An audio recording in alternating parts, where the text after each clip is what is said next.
उपस्थित हुआ शिक्षाविद, लेखक, कवि, नाट्य महर्षि श्रीजुक्त भिखारी चरण प्रधान को अनुरोध करी से किसी काम को 17तम राज्यस्तरीय कविता पाठोत्सव कौशली न्यूज जुएझान 2026 निमंत्रण पत्र प्रथम गोटे आमर कवि सन्थ कवि भंगर पदटी अच्छी प्राणी आरत दुख प्रमित देखु देखु केबा सहु मो जीवन पछे नर्के पड़ी थाऊ जगत उद्धार हेउ जगत उद्धार हो देखंतु यही पदटा आज नुहे काली नुहे आम जन्म होगा पूर्वर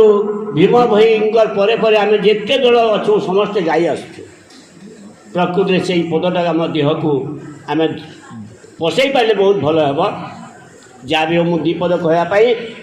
आज मो आदिष्ट हो मो निजक निजे धन्य मनवा करवा संगे संगे यार आयोजक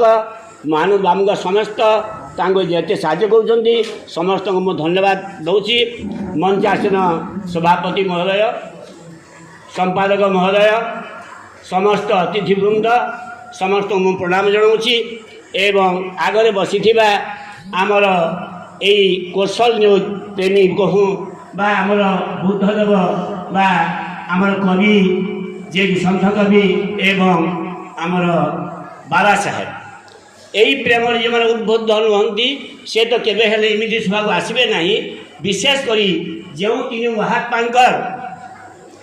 यही खाली आम पूजा अर्पण कले से आदर्श को सम्मान देवाई आम आज ये उपस्थित देखु आज्ञा प्रतिभा पूजार गुरुत्व जुगे जुगे रही प्रतिभा पूजा करिबार जदि कला जी शिखी नहीं से जाति के हेले ऊपर को उठी पार नहीं प्रतिभा पूजा कला माने जो प्रतिभावान लोक मान पूजा करुचु से केवल सम्मान देमा या नुहे तारी भीतर रही कौन जो मैंने आम जानीछू प्रतिभा पूजा करिबार कथा आम जीवन में से आदर्श को पाथेय करी आम भविष्य में गोटे गोटे उपयुक्त मनीष होगा यही प्रेरणा हुए तो आम हृदय को पशि पारे देखु आमर जो कथा जे कि आम संविधान जारी करिसंती समय दारिद्रता एवं सही समय समाज विभिन्न प्रकार अस्पृश्यता भल मंद जहाँ कि कटकणा से सबको भूक्षेप नक व्यक्तित्व को किपर देखा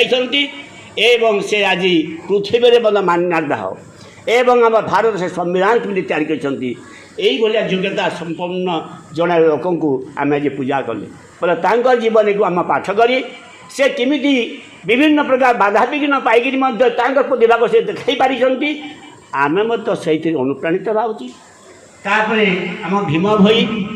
देखो भीम भईकर कथा से बापा को तो ठीक भाव जापारी ना क्योंकि जन्म से पढ़ी क्यों पालित बापा पालन करे इत्यादि कथा कहवा को समय नेबी ना किंतु जीवन काल मध्य लोक मान केवल शिक्षा देती मनीष हुआ मनीष हुआ मनीष हुआ अरे मनीष जन्म पाइछ कहीं ये हाथ गोड़ नाक कान बाहरी जाते मनीष भाया दृश्य देखा जाऊे यही तुम मूर्तिटा यहीटा मनीष कहुपार ना बाघर मूर्ति तैयार करा किंतु से भीतर बाघर बड़ ना कि लाभ आमर ये मनीष भाया आकृति अच्छी कि मनीष भितर मनीषत्व जदि ना चोरी दारी हत्या मिथ्या जिते प्रकार दुर्गुण जदि भरी रही आम हृदय मानवांग सेवा करने जदि आम सुजोग खोजुना केवल अन्य को ठगिबार मनोवृत्ति जदि रही से मनीष नुहे किंतु गोटे आदर्श मनीष किमिति हो पार कहारी को से प्रतिवाद न करी विभिन्न अत्याचारित होकर माड़ खाई से प्रतिरोध कर माड़ हो जाना बरं समाज से अलग जंगल रही सबु बेले मनीष को मनीषत्वर भाव शिखाई लिखिले सृष्टि चिंतामणि 8 भजनमाला इत्यादि लेखा गुड़ाक से महात्मा ପୂଜା ତାଙ୍କର ଜନ୍ମ ଜୟନ୍ତୀ ପାଳନ କରି ମୁଁ ଏଇ ଆୟୋଜକମାନଙ୍କୁ ନିଶ୍ଚିତରେ ମୋର ହୃଦୟ ସହିତ ମୁଁ ଧନ୍ୟବାଦ ଦେଉଛି। ତାପରେ ବୁଦ୍ଧଦେବଙ୍କୁ ଦେଖନ୍ତୁ, ସେ ଅବତାରୀ ପୁରୁଷ, ରାଜଘରେ ଜନ୍ମ ହୋଇଛନ୍ତି, ରାଜକୁମାର ହୋଇକରି ମଧ୍ୟ ସେ ସବୁବେଳେ ଜାଣିବାକୁ ଚାହିଁଲେ ମୁଁ କିଏ, ମଣିଷ କିଏ, ଜନ୍ମ ମୃତ୍ୟୁର ରହସ୍ୟ କ'ଣ। ସେ ତାଙ୍କର ରାଜଭୋଗ ଛାଡ଼ି ତାଙ୍କୁ ରାଜସିଂହାସନ ମଧ୍ୟ ଅଟକାଇ ପାରିଲା ନାହିଁ। ସେ ଘର ଛାଡ଼ି ଚାଲିଗଲେ ମଣିଷକୁ କେବଳ କିଛି ଗୋଟେ ନୂଆ ବାର୍ତ୍ତା ଦେବା ପାଇଁ। ମଣିଷ କିଏ, ସେ କେଉଁଠି ଥିଲା, ଜନ୍ମ କେମିତି ହେଲା, କାହିଁକି ହେଲା ଏବଂ ଜନ୍ମ ପରେ ତାର କର୍ତ୍ତବ୍ୟ କ'ଣ, କିପରି ପୁଣି ଭଗବାନଙ୍କ ପାଖକୁ ସେ ପହଞ୍ଚି ପାରିବ, କେତେ ସୁନ୍ଦର ବାର୍ତ୍ତା ଦେଇଛନ୍ତି। ତେଣୁ ସେହି ତିନି ମହାତ୍ମାଙ୍କ ଜନ୍ମ ଜୟନ୍ତୀ ପାଳନ କରୁଥିବାରୁ ମୁଁ ଏଇ ଜୟହୁଲା ବା ଜୟଝାଁ ଏଇ ଆମର କୌଶଳ ନ୍ୟୁଜ୍ ଏଇ ସମସ୍ତଙ୍କ ଆୟୋଜକମାନଙ୍କୁ ମୁଁ ଧନ୍ୟବାଦ ଦେଉଛି। ଯାହା ବି ହଉ ଆଜ୍ଞା, ଯିଏ ଯାହାକୁ ଭକ୍ତି କଲେ, ଯିଏ ଯାହାକୁ ପୂଜା କଲେ, ତାଙ୍କର ଜୀବନର ଆଦର୍ଶକୁ ଯଦି ଆମେ କିଛି ଯାହାରେ ମାନିବା ପାଇଁ ଚେଷ୍ଟା ନ କରିବା, ତାଙ୍କର ଜନ୍ମ ଜୟନ୍ତୀ ପାଳନ କରିବା କେବଳ ବିଡ଼ମ୍ବନା ମାତ୍ର। ଭାତ ଭାତ କହୁଥିଲେ ଛାଡ଼ିବ କି ଭୋଗ, ଗୀତା ଗାଇଲେ କି ହେବ ନଥିଲେ ବିବେକ।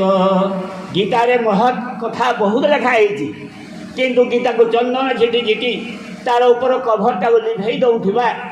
ସବୁଦିନ ମୁଣ୍ଡିଆ ମାରୁଥିବା, ଗାଉଥିବା ମଧ୍ୟ, କିନ୍ତୁ ତା ଭିତରେ ଯେଉଁ ମହତ୍ ବାର୍ତ୍ତା ରହିଛି ସେ ତାତ୍ତ୍ୱିକ କଥାକୁ ଯଦି ପାଳନ ନ କରିବା, ଗୀତା ଗାଇ ଲାଭ କ'ଣ ହେବ। ଗୋଟିଏ ଛୋଟିଆ କଥା କହୁଛି, ଜଣେ ଡାକ୍ତର ପାଖକୁ ଗଲେ, ଏ ବାବୁ ମୋତେ ବହୁତ ପେଟ କଷ୍ଟ ହେଉଛି, ମୋତେ କିଛି ଔଷଧ ଦିଏ। କିନ୍ତୁ ସେତେବେଳେ 4-5 ଜଣ ଲାଇନ୍ରେ ରହିଛନ୍ତି, ସେ ଆଗକୁ ଚାଲିଗଲେ। ଜଣେ କହିଲେ, ଏଇ ତୁ ପଛରେ ଆଇଛୁ, ଆଗକୁ କାହିଁକି ଯିବୁ? ଓହୋ, ମୋତେ ବହୁତ କଷ୍ଟ ହେଉଛି। ଯେମିତି କଷ୍ଟ ହେଉଛି କହିଲେ, ସେ ଧାଡ଼ି ମାନେ କହିଲେ, ଏ ଭାଇ ସେ କଷ୍ଟ ପଡ଼ି ତାକୁ ଆଗେ ଦେଖିଦିଅ। ତାର ଏଲୋ ହୋଇଗଲା, ତା ଆଗକୁ ଗଲା ଡାକ୍ତର, ତାକୁ କିଛି ଗୋଟେ ଦେଲେ, ତରତର ହେଇକି ଦେଲେ, ଆଉ ଯା ଏଇଟା ନେ, କ'ଣ ଟିକେ ଲେଖିଦେଲେ, ନେ ଯା, ତୋର ହେଲେ ଛାଡ଼ିଯିବ, କାଲିକୁ ଛାଡ଼ିଯିବ। ସେ ଗଲା, ଆଉ ପୁଣି ଫେରି ଆସିଲା। ଆଜ୍ଞା ଏଇଟା କାଣା କରିବି?